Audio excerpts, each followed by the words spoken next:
Alors bienvenue dans les tutos My Free Time. Alors cette fois-ci je vais vous parler d'une chose que peut-être vous allez dire mais pourquoi c'est comme ça. Mais je vais quand même vous le dire comme ça on n'aura pas de problème à faire.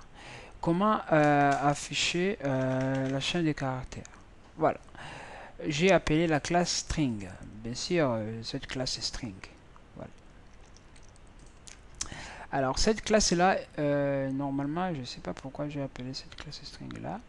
Alors cette classe string, ben, supposons si j'ai ici string comme ça, mot, euh, Sally. Je pense que cette classe là, je ne l'aurais pas appelé comme ça string parce que là ça crée un peu de confusion. String bis. Voilà, string bis. Là je vais faire comme ça, factory. Voilà, ici string bis. Ok. Là on évite les problèmes. La string bis, je fais system out. Là, je vais afficher mot. Et si j'affiche ici, il m'affiche la chaîne des caractères. Voilà. Là, c'est vraiment vite fait. Hein. Je ne veux pas vous faire des cours. Voilà, je sais pas moi comment afficher le mot. Mais là, je vous montre comment afficher une chaîne de caractères. Ben, on sait pour ceux qui ont fait langage C, normalement pour afficher chaîne de caractères, on le construisait comme ça avec, bon, comme chaîne de caractères, donc on le construisait avec les tableaux de caractères. On écrivait comme ça. Ça, je pense que vous le savez très bien. Hein. On écrivait comme ça.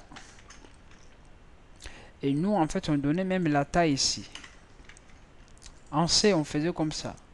Mais ici, on ne peut pas le faire comme ça parce on est quand même limité. Hein.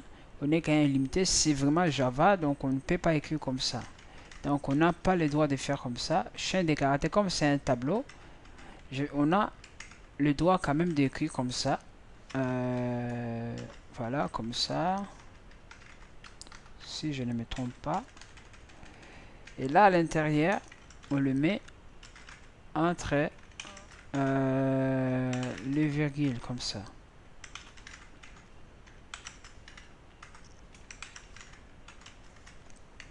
Voilà, on a le droit de le mettre entre le virgule comme ça. Entre la virgule, là, il manque un truc. Voilà. On a le droit de le mettre comme ça. Mais il y a quand même, bon, on voit ici, ça continue à faire un peu de problème. Là, si je positionne, il me dit que rename dit rename mot. Là, je peux mettre mot 1. Voilà, 1, ok. Voilà, mot 1.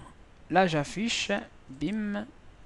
Qu'est-ce qu'on voit? On voit les chaînes de caractères comme on faisait en C. Hein, comme on faisait en C. Voilà. Donc là, il y a les strings. Et les strings, comme vous pouvez voir, en fait, c'est vraiment tableau de chaîne de caractères, mais qui a été strictement synonymé. Donc, synonymé, ça veut dire que nous, en C, pour ceux qui ont fait C, ils ont fait type def comme ça. String.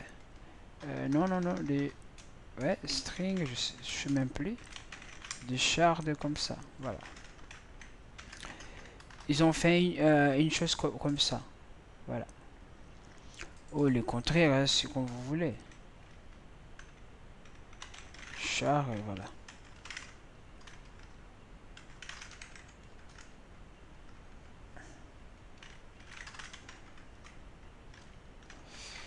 Voilà. Ou ils ont fait une chose pareille. Hein. J'ai pas du tout la syntaxe dans ma tête des langues. Je ne plus la syntaxe exacte des langages C.